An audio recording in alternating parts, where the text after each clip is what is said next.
What it do?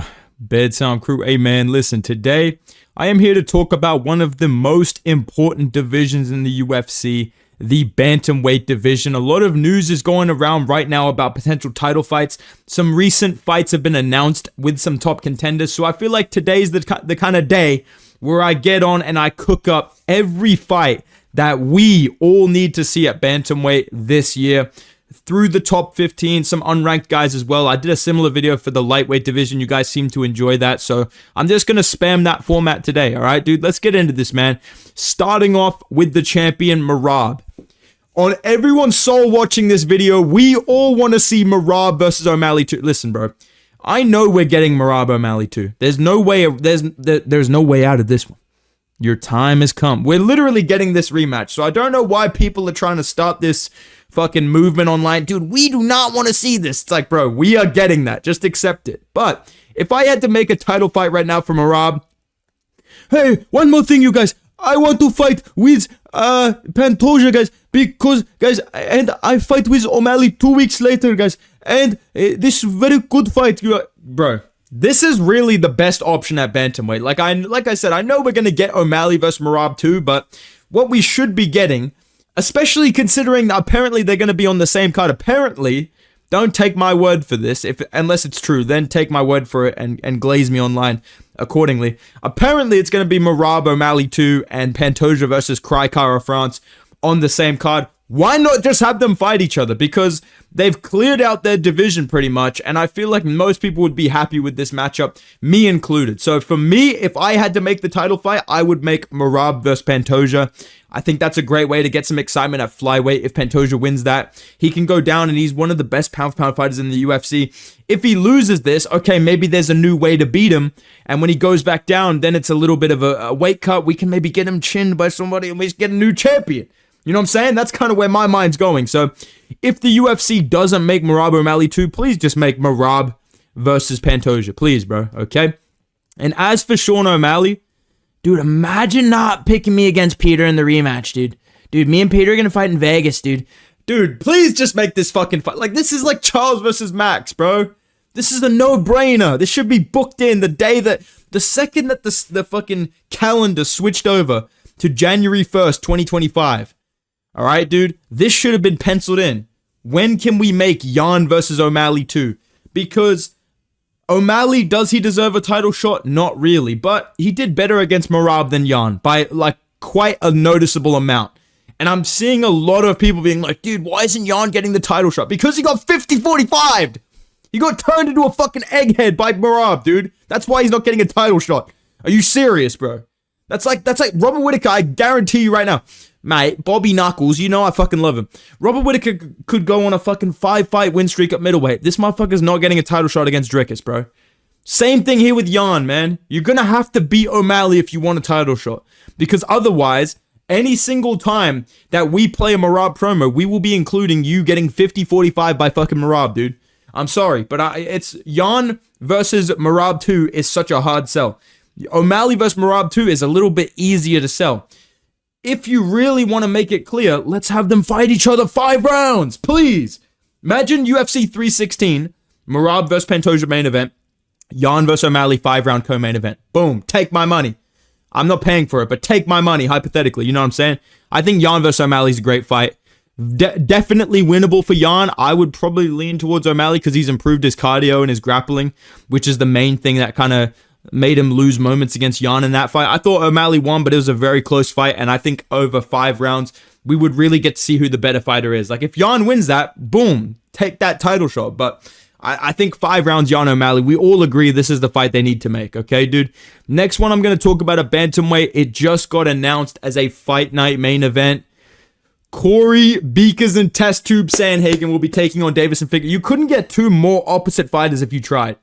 Like, maybe Sandhagen versus Merab is like the ultimate Chad versus Virgin matchup. Like, Sandhagen, you're actually supposed to step outside the foot when you punch me. You know what I mean? Like, that's kind of the way that Sandhagen fights versus fucking Figgy, who's just coming at you, waving his little head angrily, trying to chin you. I think Corey Sandhagen wins this, though. I'm not going to lie, bro. I know that I love Figueiredo. I glaze him a lot on the channel. I've made some comments about I think Corey Sandhagen's a little bit overrated as a top contender. That being said, this is the type of fight that he wins, bro.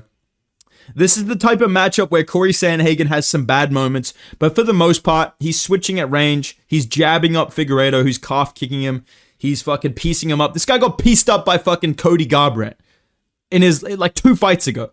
This guy had a close fight with Chito Vera on the feet. So, for me, I think Corey Sandhagen's going to win this matchup and probably get another Apex main event against a random. That would be my guess. I think that's a pretty fair bout.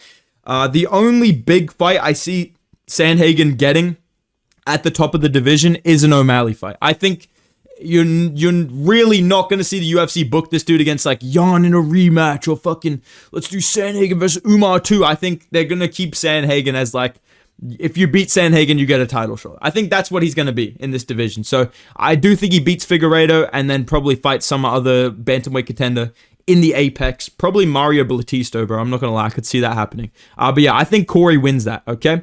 Last guys to talk about in that top 10, like the biggest names in the division, title elimination type matchups.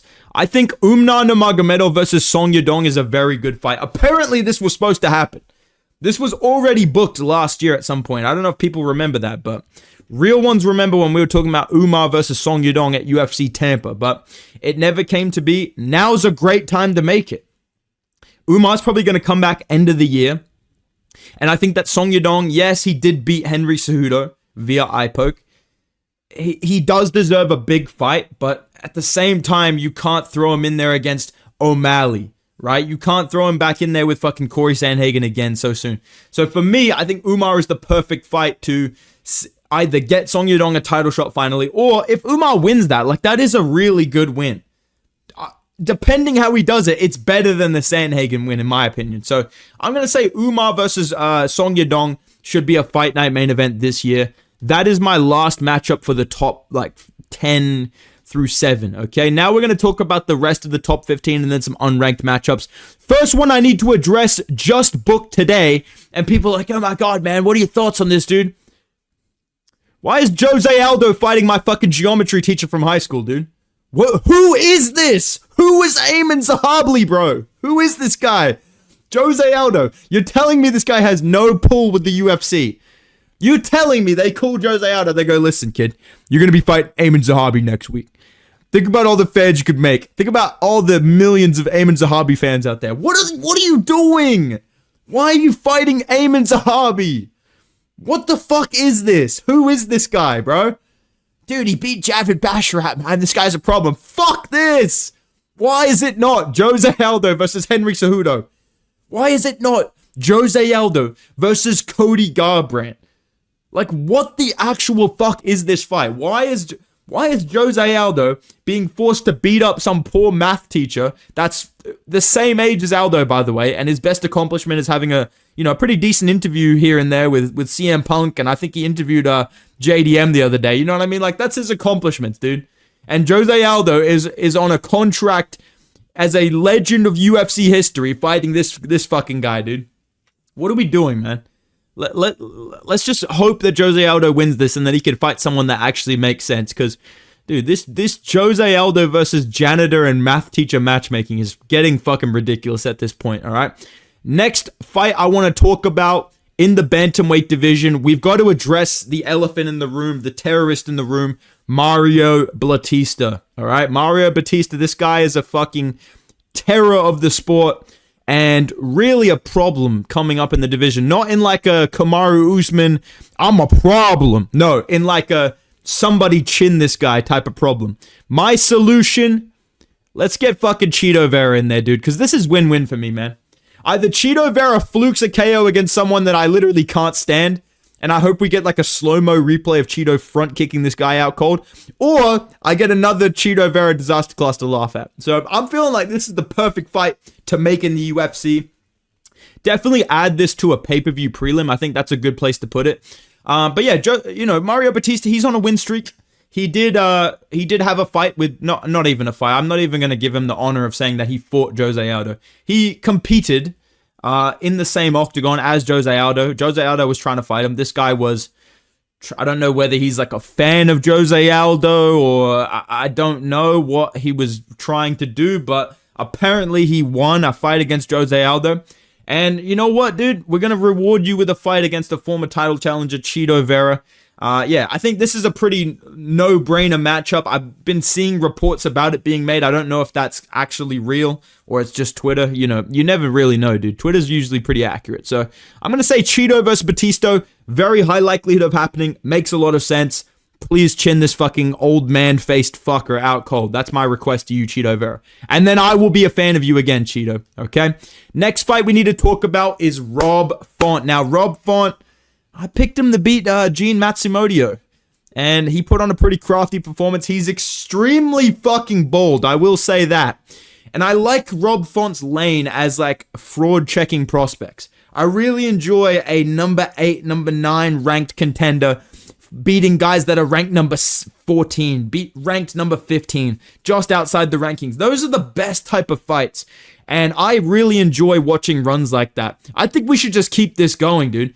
Let's do Rob Font versus Marcus McGee. I have this labeled as Fent matchup because look at these two, bro. Bro, imagine you're walking to your car and these two walk up to you, bro. Dude, just hand them whatever they want, bro. If these two fuckers walk... Why is he so fucking bold? It looks Photoshopped, bro. And Marcus McGee, like, I literally am just laughing looking at this guy, bro. Like, imagine these two fucking Goombas just walking at you, bro.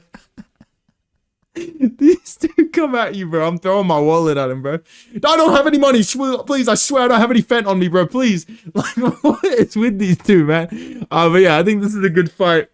Rob Font versus Marcus McGee. Let's get an Apex co-main event happening, man. All right. Last top 15 fighter to talk about, and then I'll talk about the unranked section of the division. My favorite to really matchmake is the exciting prospects, but we'll talk about Kyler Phillips. This man was supposed to beat Rob Font and got jabbed up, got crafted up, got absolutely crafty vetted all over. And I think it's his turn to kind of take that role and see what he can do. I think Vinicius Oliveira versus Kyler Phillips is a fucking badass fight, dude. Come on, man. Give me some dap for that, bro. This is a sick fight. Imagine these two going at it. I think that Kyler Phillips, Vinicius Oliveira is a very exciting matchup. And I think we all want to see how good Vinicius Oliveira is. He's on a really good run. He's beating good guys like Saeed Nurmagomedov, Ricky Simone. I want to see him in there against Kyler Phillips and maybe take his place as the rising guy in the division, because Tame Parler being one of the best prospects of Bantamweight alongside fucking Ariel Helwani and previously mentioned Marcus McGee. He's literally like 30, by the way, Marcus McGee. He looks 40, bro. Same with Mario Batista. We need some cool fucking people on the come up, bro. I think Vinicius Oliveira is genuinely cool and he's exciting to watch. I want to see him versus Kyler Phillips. I think that'd be a cool fight, all right? Last couple of fighters to talk about. These are the main kind of prospects on the rise in the division, what I think should be next for them. First guy we're going to talk about is... Honestly, he would probably do a better job at being Santa Claus. I mean, if we're going to talk about Raul Rosas Jr., dude. Dude, Montel Jackson versus Raul Rosas Jr. This is the most hardcore matchup I've ever made on this channel, bro. When I looked up Montel Jackson on Google, my Google was like, bro, who is this guy? And I had to put Google on, straight up. Because Montel Jackson's one of the most underrated dark horse contenders in this division. He looked confused as to why he's even here or how I even found him. That's how underrated this guy is. He's on a pretty nice win streak. He's on a 5-fight win streak, 2 KOs in a row. Raul Rosas Jr. is on a sneaky little 3-fight win streak. You know they want him in the rankings. So I think that Montel Jackson versus Raul Rosas Jr., it's a good test. It's a close matchup, I think. And I think this would be a really exciting fight for the hardcore fans and a good fight for Raul Rosas Jr. to see where he's at. So I'm going to say Montel Jackson versus Chiwiwis is a pretty sick fight. This next matchup, I don't want to act cocky and say, oh, this proves how good I am at matchmaking, blah, blah, blah. You know what I mean, dude? I like to be humble on this channel, bro. You guys know me. I like to be humble. I'm not joking. This is literally a fight I feel like the UFC has already made. I feel like the UFC has made this fight behind the scenes and they're just waiting to confirm it. That's how realistic this fight is. And that's how good this fight is. Cody Garbrandt, Charles Jourdain. You already know this is booked for UFC 315. I guarantee you they will announce this at some point. Can you not just see this for UFC 315? Cody Garbrandt opening up the main card of the pay-per-view against fucking Charles Jourdain. This is the exact type of matchup they put so they can have Cody Garbrandt embedded. And so they can put Charles Jourdain on that pay-per-view, dude. You already know this is what they want. This is the type of fight we're going to be seeing for Charles Jourdain at 315. I think Garbrandt is still pretty underrated. Like I said before, he was piecing up Figueiredo. I picked him against Figgy, and he was piecing him up. And then, Figueiredo, the kid flukes a choke, whatever. Good for him, dude. But Cody Garbrandt hasn't been chinned in years, dude.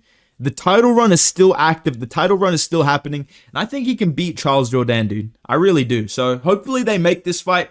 Regardless of who wins, I think this is two big names that people kind of enjoy at Bantamweight. A lot of social media following behind this. I think this is a really cool fight as well. People will get hyped for this. So let's hope we get Cody Garbrandt versus Charles Jourdain. Next fighter we need to talk about in the Bantamweight division. Obviously, we have vacated the featherweight title, us being Ilia Topuria. We are moving up to 155 to follow our brother Max Holloway. And our older brother, Alexandre Topuria, our brother, will be taking on Brady Heistand. I think this is a cool fight, man. I think Brady Heistand's a crafty little grappler. Little bit of a young Michael Chiesa if he was kind of athletic and, at a skillful weight class, you know what I mean? I think that this is a good test for Alexandre Topuria. I could see him winning this by decision. I don't think he has that same level of hatred in his heart that Ilia has. Like, there's just something about the way Ilia Topuria knocks people out. Like, he's got hate in his heart, bro. Ilia Topuria enjoys hurting people. I think Alexandre Topuria is just good at it.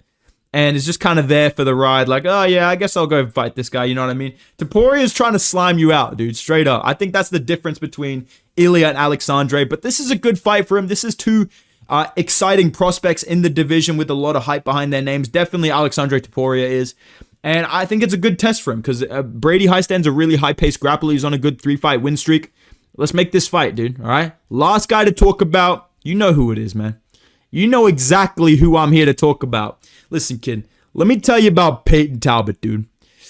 I don't want to see this, but I need Peyton Talbot to come back with a win, bro. I know that nobody likes him, but it's like, dude, he's fucking cool. He gives cool edits, bro. You guys gotta enjoy some cool shit every once in a while, man.